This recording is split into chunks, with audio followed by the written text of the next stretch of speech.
All right. Okay. Well, have you guys taken a look at the homework? How's that coming along? Homework. Okay. So far, so good. Maybe important sampling. All right. Well, today we are going to introduce random number generation. Admittedly, I'm doing topics perhaps a little bit different from the traditional order. A lot of times in a Monte Carlo class, the first topic you talk about is random number generation. But I've chosen to introduce this during week 3, hopefully with the idea that we have a little bit of context as far as why we bother with random number generation in the first place. And so far, we started off introducing Bayesian concepts. And we said if you are looking to find a probability in Bayesian statistics, it's quite complicated because there's an integral that you have to calculate. And a lot of times you want to calculate the value of some function, maybe the expected value of a function, but that function depends on a random variable. And we said, rather than having to compute the integral, it's quite easy if you're able to generate random samples from that random variable. So, for the baseball example, we generated values from a beta distribution, and we've had a few other examples, and we've, kind of expanded upon that, saying, we can do importance sampling if we're not able to generate values from a particular distribution. So that was, we're approaching different kind of solutions for generating random values if you're not able to do it directly. And today we're going to just talk about generating random values themselves. So far, everything we've done in R, we've been using R's ability to generate random values from different distributions that are kind of pre-specified. So R is able to generate random uniform values, R is able to generate random beta values, R is able to generate random normal values. And that has worked fine and well. But sometimes you might encounter some PDF, some random variable with some kind of PDF that is not a standard or a typical function that R has. And the question now is, how do we generate values from that distribution? Okay, so first, before we even get to that, we'll just talk about generating random uniform values, and then we'll talk about perhaps generating some random values that R is already able to generate, but we'll talk about, perhaps what's going in there. So pretty much all of the examples that we will talk about make this assumption that we are first able to generate values from a random uniform distribution. And this was once a difficult task and an area of research for for certain generations, okay? But now we've kind of treated it as a solved problem, and we spend very little time discussing this task of generating values from a random uniform distribution. We often don't bother getting caught up in it. Okay? So it used to be that if you wanted random numbers, so if you imagine being a nuclear physicist back in the 1930s or something like that, 1940s, and you needed random numbers, right? This is, think of the work on the Manhattan Project or just things like that. You needed some random numbers to do your calculations. What do you do? Okay, well, it was difficult. And so kind of there's this anniversary book. It's that was published, and you could purchase these books that looked like this: 1,000,000 Random Digits. And this is like an anniversary reprint. I guess it was originally published in 1955, and this is what it would look like. Yeah, I don't know if you guys can see this. How do I zoom in? Okay. Well, anyway, it just says, 428260697461063, and apparently you have a million digits. I don't know how many pages this textbook is. This book, 600 pages. 600 pages, where every page is just a bunch of digits like that. Okay, and you could use that, and your set seed there would be like start at line 387. And then if people started at line 387, they would encounter the same sequence of random digits, and then you could do your work that way. Okay. Now we just call our unit, ask R. Okay.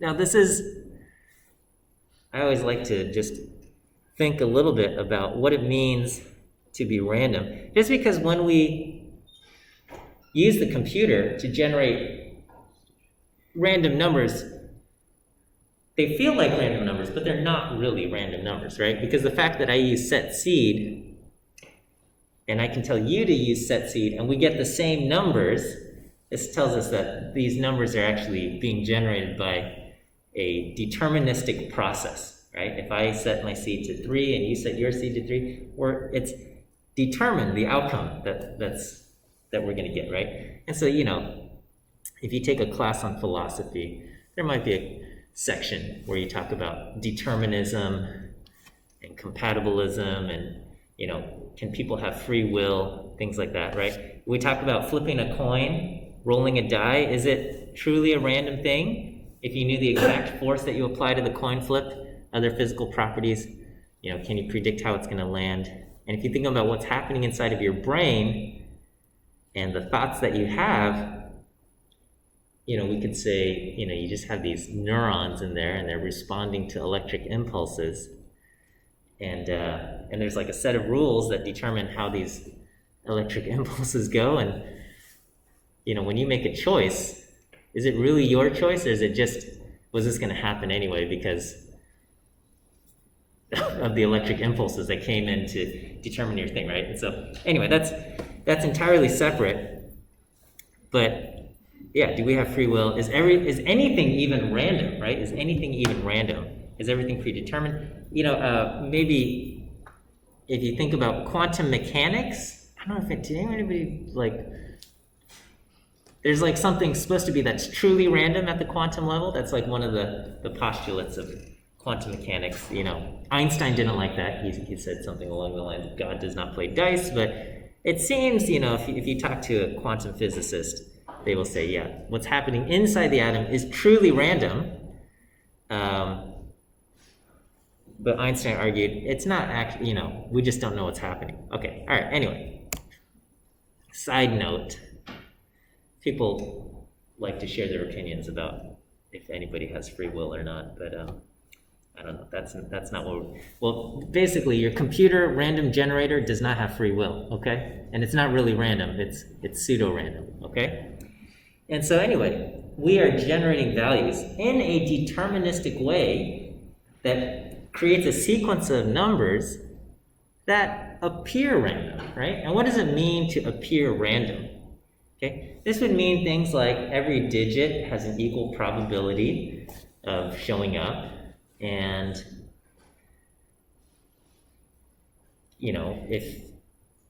if you've seen a sequence of digits in the past, it should not have any influence on the sequence of digits you'll see in the future. Things like that, right? That's kind of what we mean by random. And this idea of, can we create a program, a pseudo-random number generator that would produce a sequence of numbers that kind of have these properties, right? And there's actually kind of like a whole series of tests that you can use to determine the quality of your random number generator, okay? Different techniques and algorithms that we've got, okay? And so one of the oldest random number generators was the linear congruential generator, okay? And this was a very popular method for many years. And this is the only one I'm really willing to bother explaining. Because the one that we use today, known as the Mersenne twister, it's really complicated, and I don't even understand all of the inner workings of today's random number generator. But this one The linear congruential generator, this one was simple, okay? Basically, you have your current random number, you just start off with a number, okay? And then you multiply it by some constant, you add another constant, and then you take the mod, right? So basically divide by m, and whatever remainder you have left over, that would be the output of this random number generator, okay? So let's say I used seed 1, value 2, constant 0, and constants 2, 0, and 9, okay? This would be a very bad generator, but we would start off with 1, multiply it by 2 plus 0, so I get 2 mod 9 is 2, okay? So 2 mod 9 is 2, and then I plug in 2 for the next value. 2 times 2 is 4, plus 0, so I get 4 mod 9, that's 4. Multiply it by 2, and add 0, and I get 8 mod 9. 8 mod 9, so 8 divided by 9 is basically 0 with 8 remaining. So that becomes 8. And then I plug that back in. 2 times 8 is 16. 16 mod 9 is 7. All right, I plug that back in. I get 2 times 7, which is 14. I add 0. 14 mod 9 is 5. I plug that back in. And then I get 10. 10 mod 9 is 1. I plug that back in, and I get 2. 2 mod 9 is 2. And then the cycle will start repeating. But this part, 2, 4, 8, 7, 5, 1, up until here, it feels a little bit random. But then once you hit this, it's going to start repeating the cycle, 2, 4, 8, 7, 5, 1. Okay? So that's very, very, very bad pseudo-random number generator. But it's kind of the idea that, when you apply this mod function, you get some number that is left over, and it's going to feel a little bit like a random number generator, okay? So here's my random function, okay? Function, your starting value, apply a seed, or how many values you want, starting seed, and then 3 constant a, c, and m, and we say, generate values 1 through 12. I want 12 values from here, and what do? We do a times x plus c mod m, whatever that is, that's going to be x, and we're going to store x into the output, okay? And so when I do this starting with seed 1, with a, c, and m being 2, 0, 9, I get 2, 4, 8, 7, 5, 1, 2, 4, 8, 7, 5, 1, and it would keep going and going and going. So that's our linear congruential generator. And so studies had been done on the linear congruential generator, and they said, hey, you know what? If you use this as your constant a, and you use this as your constant c, and you did mod on 2 to the 31st power, you can actually generate a whole bunch of different values, okay? And you would get, so here I can just start off at 1, and here's like 100 random values from this.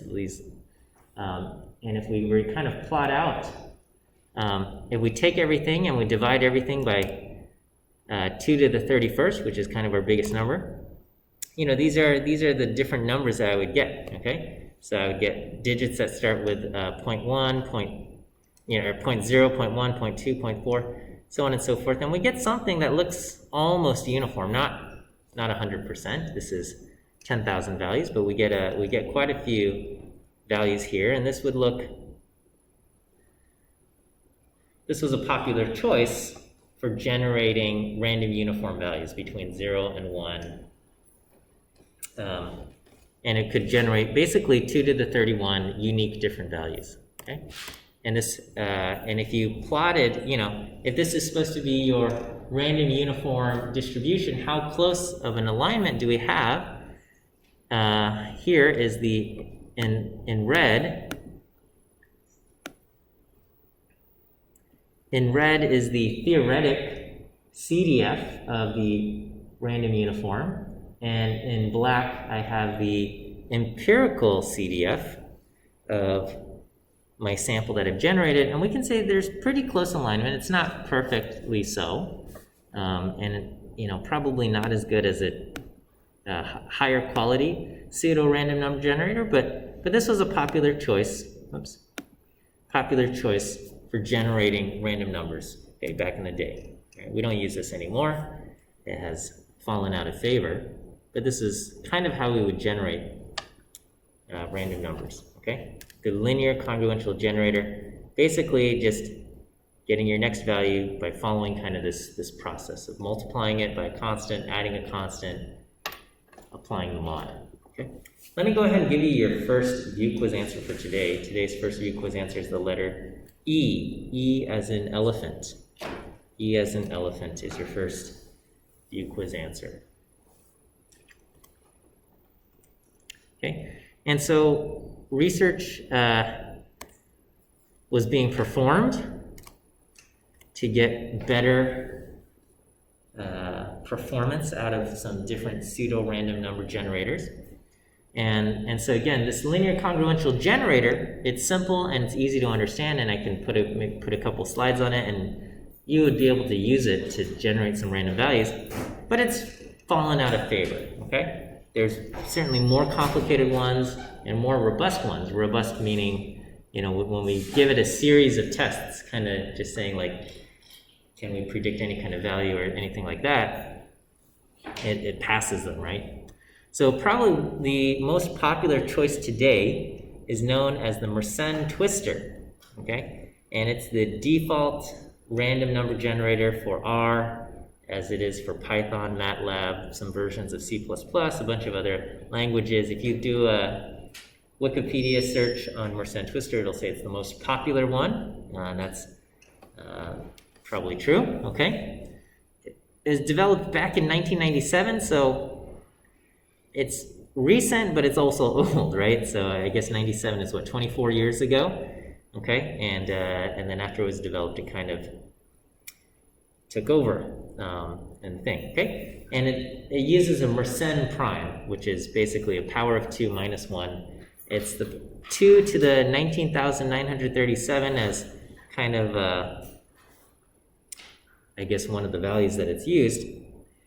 And anyway, if you were to look it up, it's quite complicated, okay? So here's the Wikipedia entry on the Mersenne twister, and if you look at the algorithmic detail, this is the diagram that's supposed to explain how this works, okay?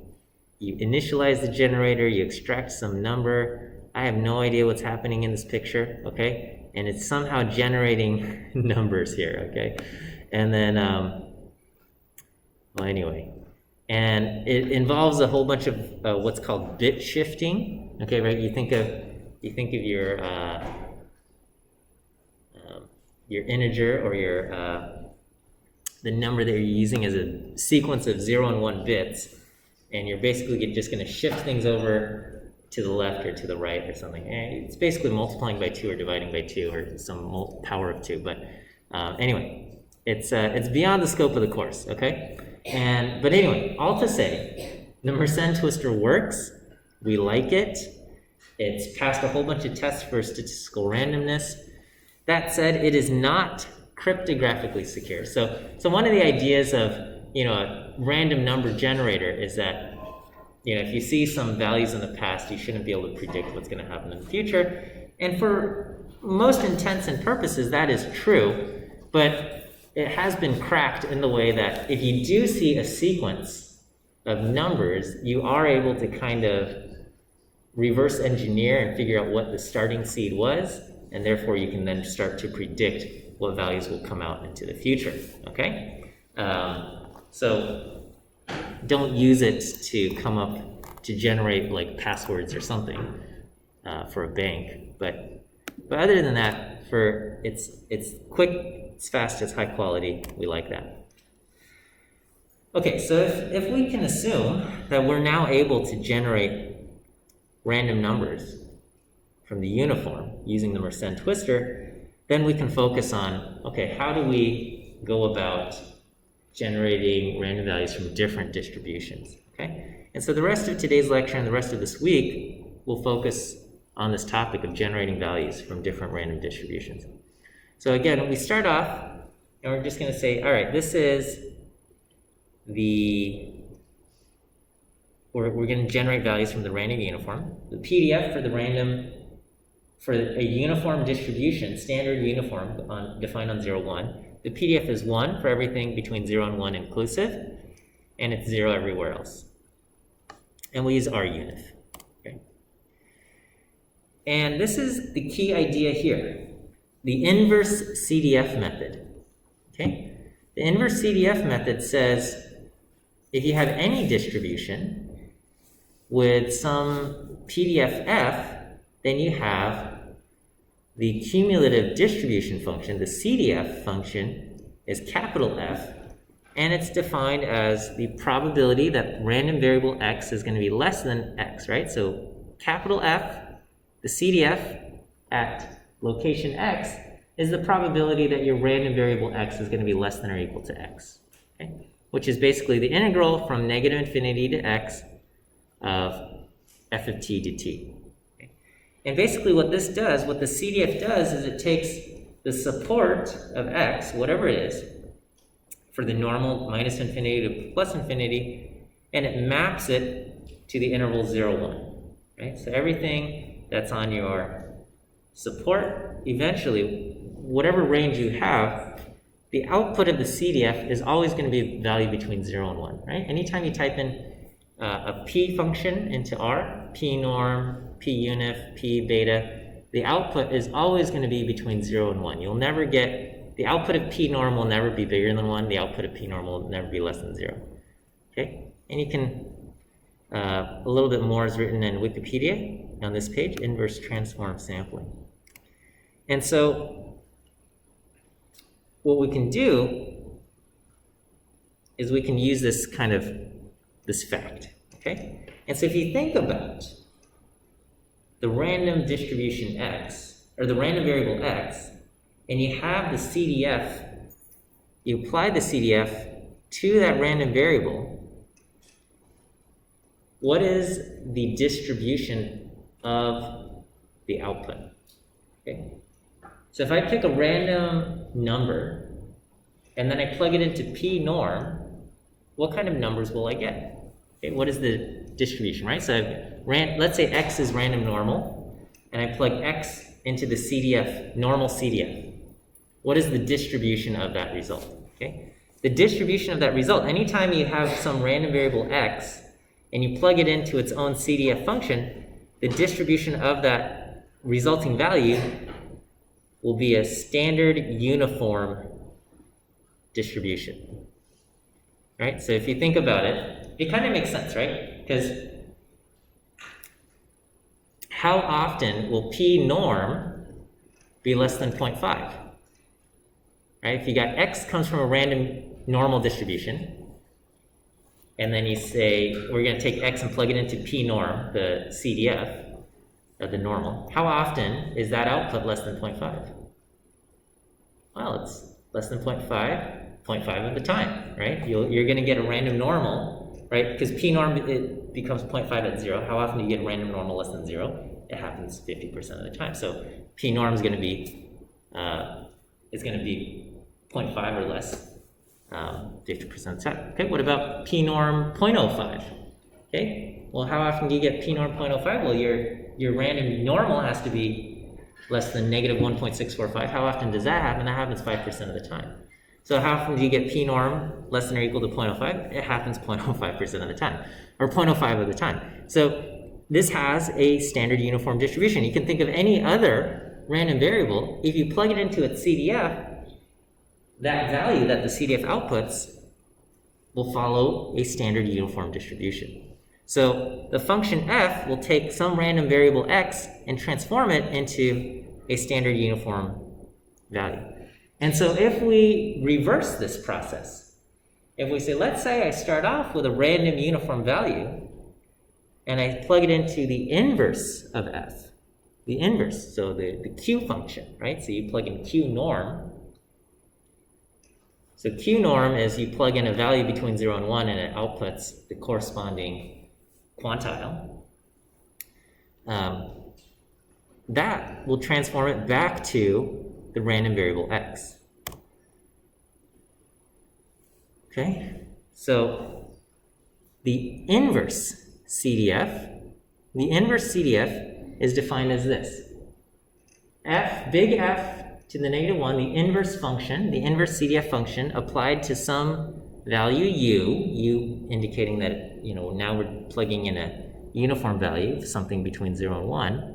This is defined as the smallest value of t such that the CDF of t is going to be greater than or equal to u, okay? We have this min thing because if you have a discrete distribution, there might be multiple values where this relationship holds true, and we want the smallest one of those things, okay? So if you plug in a random value u, which is drawn from the uniform distribution, then when you plug that random value u drawn from the uniform distribution into the inverse CDF, that will have the same distribution as f applied to the random variable x, okay? So let's, this may be a little bit too much math right now. Let's just, I guess I have more math here, sorry. I got ahead of myself, okay. So let's talk about this first, and then we'll look at some examples, okay. So to kind of just mathematically show that this works, okay, we can just talk about the distribution of putting some random uniform value into the inverse CDF function, okay? So we're going to say we're going to draw u from the random uniform, all right? And we're going to just say, okay, what's the probability that the inverse of u is less than or equal to x, okay? So here I'm going to just apply the CDF to both sides, okay? So the CDF, I mean, this seems very silly when I do it, okay?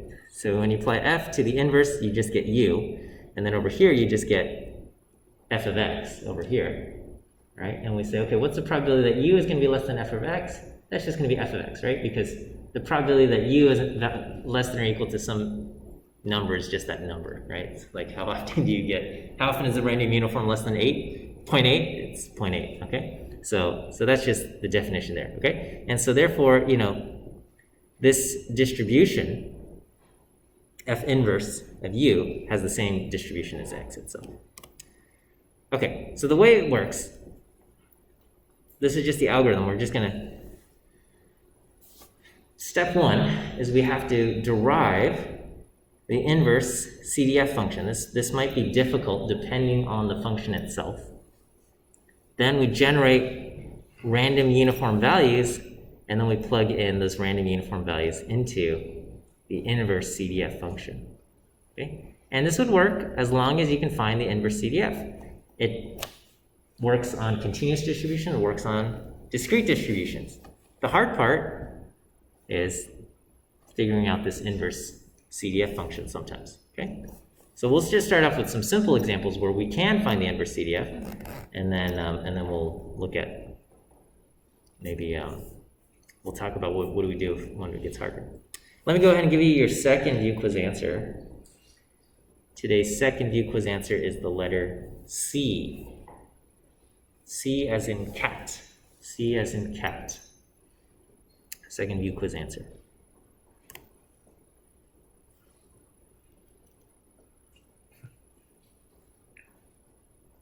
So this is a very, very simple example. So what if we wanted to generate values from a uniform distribution that's defined on the interval a to b? So the standard uniform goes from 0 to 1, but let's say I wanted uniform values between 50 and 100 or some other value, okay? Some interval a to b, okay? Well, what is the PDF? The PDF is 1 over b minus a, so whatever the width is. So it's, if it goes from 50 to 100, it's 1 over 50.02 for any value in x that's between the values a and b, and it's 0 everywhere else, okay? And therefore, the integral of the CDF, okay, technically it starts off at negative infinity, but negative infinity to a is 0, so I'm just going to toss that out.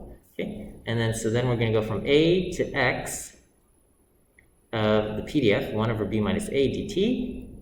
This will integrate to x over b minus a minus, and then we evaluate it at a over b minus a. Okay, and then so we get x minus a divided by b minus a for any value of x between a and b. So what does that look like? So that's the CDF. And then we want to find the inverse CDF.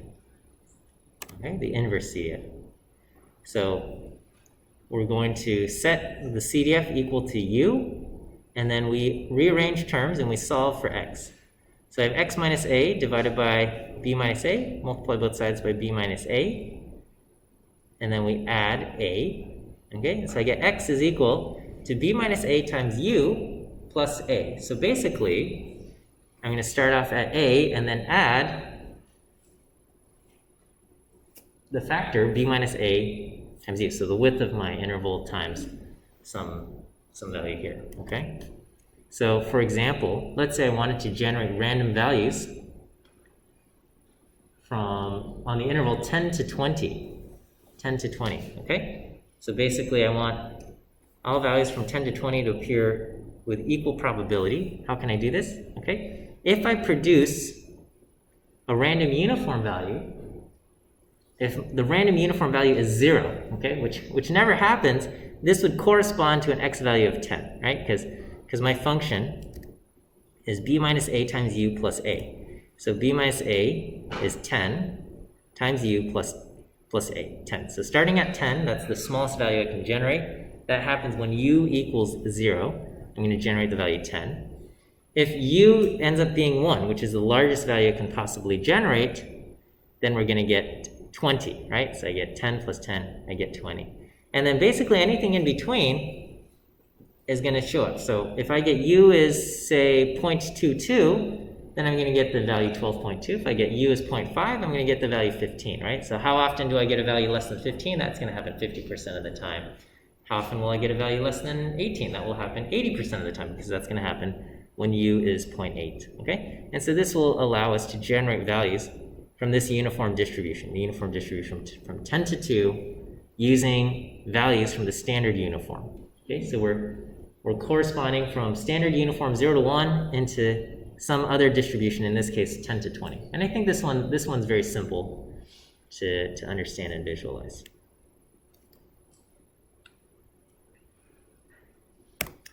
Okay, let's look at just a slightly more complicated example. Okay, so we have the PDF of a random exponential variable. Okay, so the random exponential PDF basically is this decaying curve, right?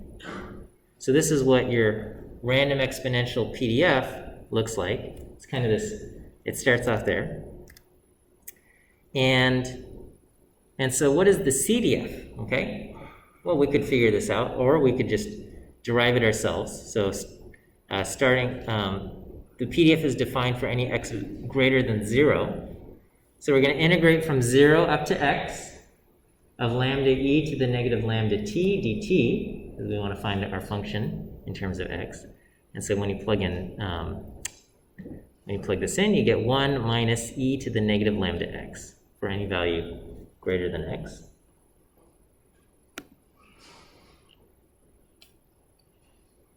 So this is our CDF.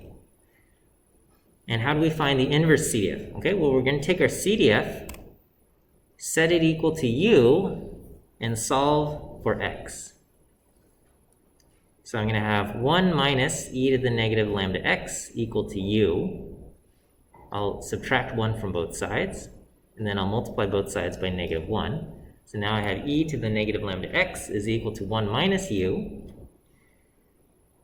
If I take the log of both sides, that is the natural log, I'll get negative lambda x is equal to log of 1 minus u. And here I get x is equal to negative 1 over lambda times log of 1 minus u. Okay? And so now I can plug in a random value of u, okay? And u is coming from the uniform distribution, so it's always going to be between 0 and 1. And that works, right? Because log of 0 would give me negative infinity. Log of 1 gives me 0. Okay, and I'll never get a negative value in here. Okay, and anyway, and I plug that in here, and we're going to get something. Okay, and one thing to note is the distribution of 1 minus a random uniform is equal to the distribution of a random uniform from 0 to 1 as well. Okay, the values are different, but they're going to have the same distribution if you sample it. So we can often simplify this by doing -1 over lambda of log u rather than -1 over lambda log 1 minus u. This is not wrong, but this is probably our preferred statement here. Yeah, I can get your hand up for a question. Yeah, I just want to make sure it doesn't matter if we use u or 1 minus u. Yeah, they are mathematically equivalent, even though when you plug in, if you plug in 0.9, this will generate, if you use this here, it'll generate a different value than this. But if u is coming from the random uniform, the resulting distribution will be identical. But individual cases will be different. So, what will our values look like? Okay. So if I use this, using u rather than 1 minus u, then this is what we'll get. Okay. If u equals 0, which again, how often does the R unif produce 0? Okay. The probability of R unif producing exactly 0 has probability 0, but we can get something very close. So this would correspond to x equals infinity if we plug this in. Okay. If u equals 1, exactly 1, then we would get x equal to 0. Okay. And then basically all the values in between will produce some other value in between 0 and infinity. So if u equals 0.1, we would get the value 2.3. If u equals 0.5, I get the value 0.0693. If u equals 0.9, I get 0.105. Okay, something around there. So let's just take a look at what would happen. So here I'm going to just generate 10,000 values from the random uniform distribution. And then I apply the inverse CDF transform. So I'm going to just plug in these 10,000 random values into the log function. I take the negative of it. Okay, so this is just if we have a lambda equal to 1. Okay, and then I ask, let's make a histogram of this. So if I plot this, we can see the histogram of the values I generate. Okay, and most of my values are between 0 and 2, and maybe about 10% of my values are going to be over about 2.3. Okay, and we can see this tail gets quite small, and so we can see that there's very close alignment between the histogram that I've produced and the values that I've generated. Okay, now we have more rigorous tests that we can apply to kind of compare a set of random values to see if it comes from a particular distribution. Did you guys learn about like the Kolmogorov-Smirnov test? No? Okay. All right. So how can you tell if you have a sample and if it came from a particular, well, there's a few ways. One is if you have two samples, did they come from the same distribution? And another is if you have one sample, did it come from some theoretic distribution? So we have some tests here, right? A lot of times we just kind of make a histogram and then we draw a density curve and we say, oh, if they line up, then we're good. And that's a pretty decent way to, that's good enough for a lot of cases, okay? The other thing you can do is you can draw the theoretic CDF and compare it to the empirical CDF, okay? And here we can see there's very close alignment between the empirical CDF, which is in red, and I don't know if you guys can see this, but if you look at the black line, which is the empirical CDF, it's not perfectly, but it's almost like you're drawing a path within the red line or something, and so you get very close alignment, okay? And so the empirical CDF, the theoretic CDF is drawn using P exponential, right? P being the CDF function.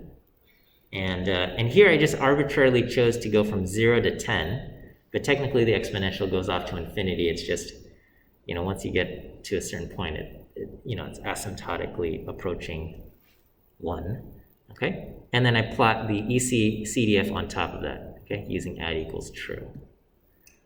Okay, so this, we also can compare the empirical CDF with the CDF, theoretic CDF. That's what we have. So here we can talk about the Kolmogorov-Smirnov test. This is a statistical test to see if values could come from the same distribution, okay? And if you're interested, just like everything else, we can go to Wikipedia and read between this.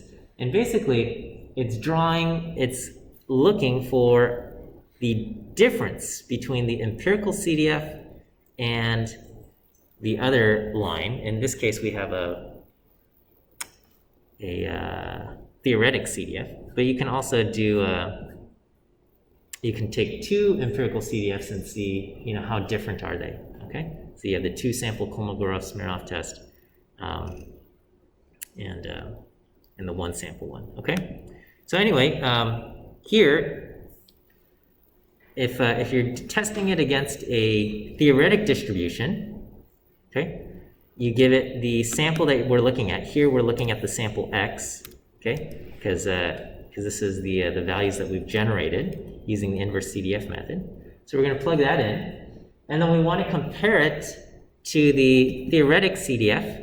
Okay, the theoretic CDF comes from the exponential distribution, so we're going to plug in PEXP. Now, one thing that throws students off is that you're accustomed to naming PEXP along with some parameters, such as the rate. So if you look at R and you ask for help on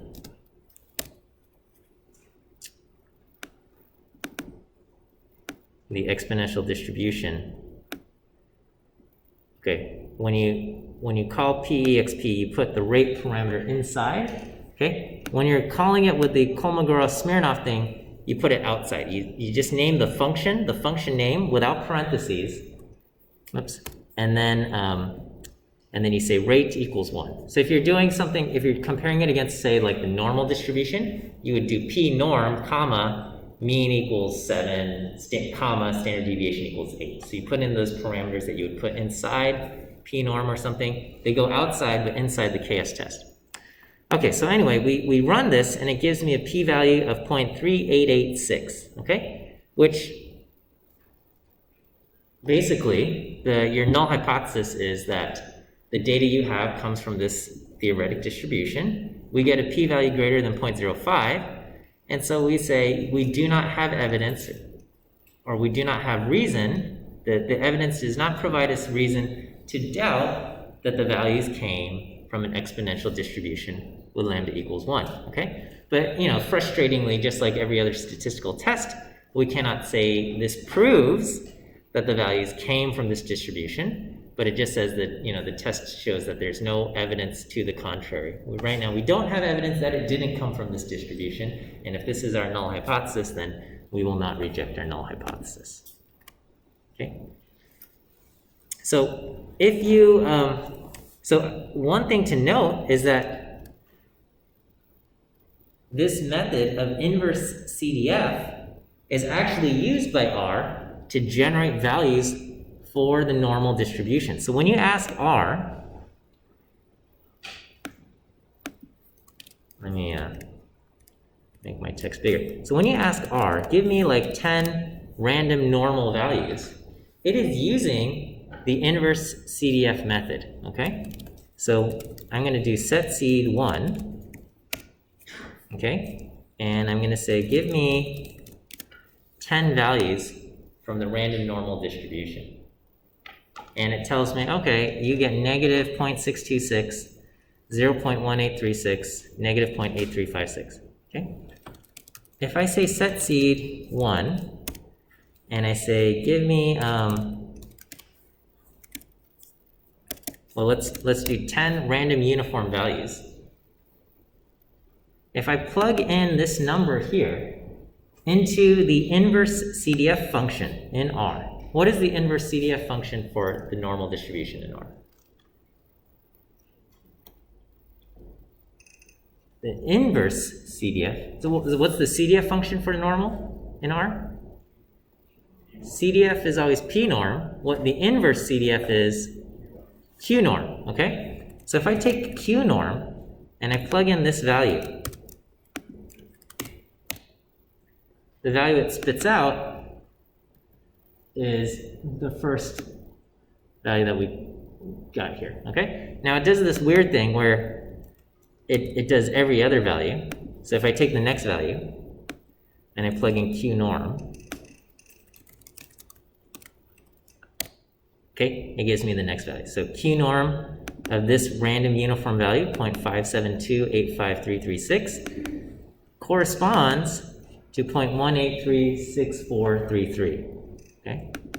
0.1836433, okay? And basically, you know, if you were to get Q norm 0.000001, okay, how often does that happen? It doesn't happen very often, but that would correspond to a random normal value of negative 5.199.